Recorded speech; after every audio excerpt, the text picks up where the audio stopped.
Hey guys, welcome back once more. So we are here with Wynn today, Wynn Resorts. I bought this yesterday and I bought it with an average price of $54.94. As you can see, I'm already down on it. I really didn't expect the drop on it. However, I am down just now in one day on this stock $1,627. That's how much down I am on the value. Now, you have to remember you never lose until you sell. So, the first thing you want to do is when you're buying into a stock, you know the risk is that the stock can go down in value.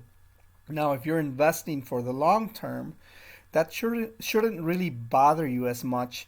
Now, that's one thing that I've learned to control is my emotions. It's because I have panic sold before, and I've lost a lot of money before just selling off. And hey, it's going down, it's going to crash, and I've lost a lot of money doing that, and I've learned to overcome that. And as you can see, most of you guys are probably down on your portfolio thinking about selling. And I mean, if that's something you want to do, then go for it. Most of you guys are trading on margin, and that can get you into serious debt as well. Now, I'm going to show you my portfolio here. I'm actually down almost $40,000. But this portfolio, I'm actually just holding dividend paying stocks and companies for the longer term. So here I'm not really trading options like buying calls and buying puts.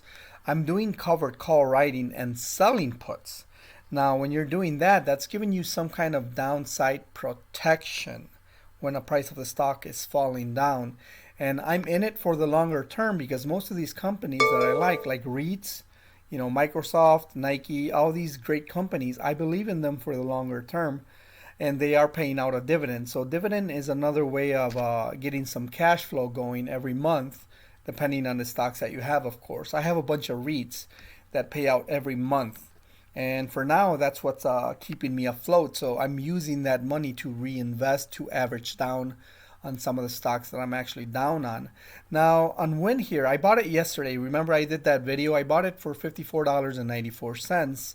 I wrote a covered call that expires on the 20th, basically in 2 days from now.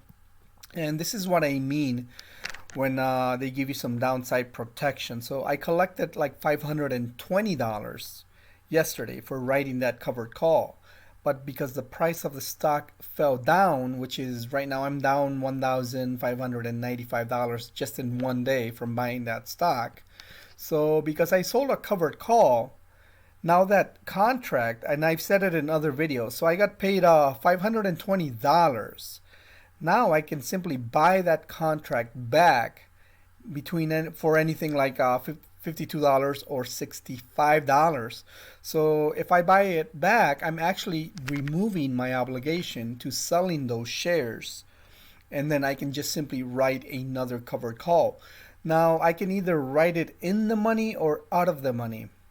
The only reason I would write an in the money covered call would simply be to get more premium, and if I expect it to go down just in the shorter term.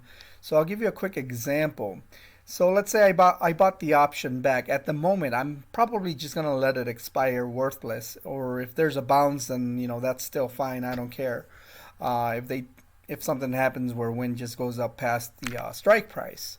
But either way, I'm planning on just letting the option expire worthless, which in this case I would actually make the $500 for simply holding a stock that I was already willing to hold for the longer term. So in this case, I would write another covered call. Now, the difference between writing an out of the money covered call and in the money covered call, the in the money covered call is going to have more premium. The thing is that depending on your strike price and let's say the expiration date. So let's say we'll do 1 month. We'll do April 24th. Well, let's do April 24th, okay? If we were to write an in the money covered call, right now Wind is trading at $38.77 at the moment. So let's say if I'm willing to sell them at $35 between now and April 24th. Now it doesn't mean you're gonna sell them at $35, but let's say you think that Wind is gonna drop down just a little bit more, maybe below $35.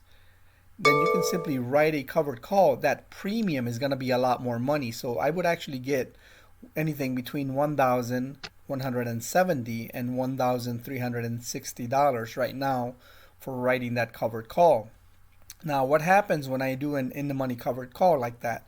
So if win goes below $35 between now and let's say next week or the middle of the month, so I collected, let's say, $1,200, right?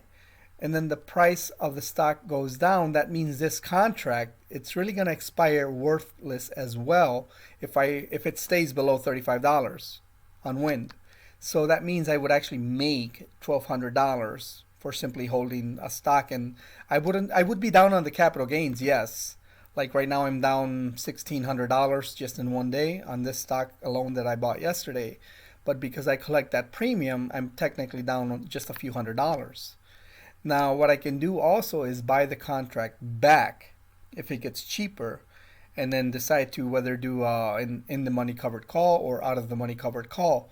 Now, another thing you can do, which in this case I would probably not do, is simply sell off with a loss and untie my capital. Now, if I sell off right now, just simply sell my 100 shares back, then I would lose the $1,600. But if I keep writing covered calls, collecting premium, making money while I'm holding the stock, then I'm basically just doing that, just making money in the meantime.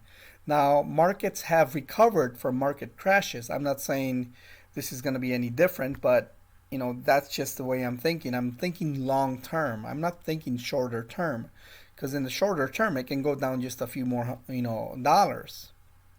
And the longer term, in the meantime, this is what's given me some income while I'm holding the stock.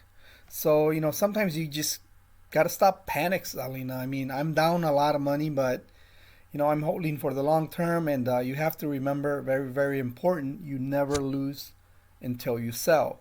Sometimes you got to know when to cut your losses, but sometimes you got to know when to just be patient a little bit. But this is just my opinion, my 2 cents on all this, guys. Most of you guys are probably down on your accounts, and don't feel bad. I mean, it is what it is. It happens to the best of us. It happens to all of us, and there's no trader out there that just wins, and wins. There's some traders that they're gonna lose some money once in a while, and in this case, I'm actually relying on my dividend paying stocks and doing covered calls as an extra source of income while I'm down on the portfolio. But in the meantime, that's what I'm doing. I'm just holding off. I have not sold any positions as of lately, except for I've sold some Ford stock, and I'm actually down on my last. I have like about 200 shares of Ford left. I had actually 1,000 shares of Ford, but I ended up selling off on Ford, and I held on to like 200 shares, thinking, okay, I'm gonna start averaging down. But Ford is like, oh my God! See, I got 216 shares on Ford so far that I left on there from the 1,000 that I had, and I'm actually down $1,000 on that. I wrote deep out of the money covered calls on that, and that gave me just a little bit. I mean, Ford doesn't really have that much premium, but I mean, with all this that's going on, I think that the markets are gonna trend down maybe just a little bit more, and I'm averaging down on most of the stocks that I have. With all this dividend income that I'm getting and the covered call writing that I'm doing. So sometimes you got to find different strategies. If you have enough shares, covered calls is a great way to get that extra income while your stock is trending down, or even if it's trending up.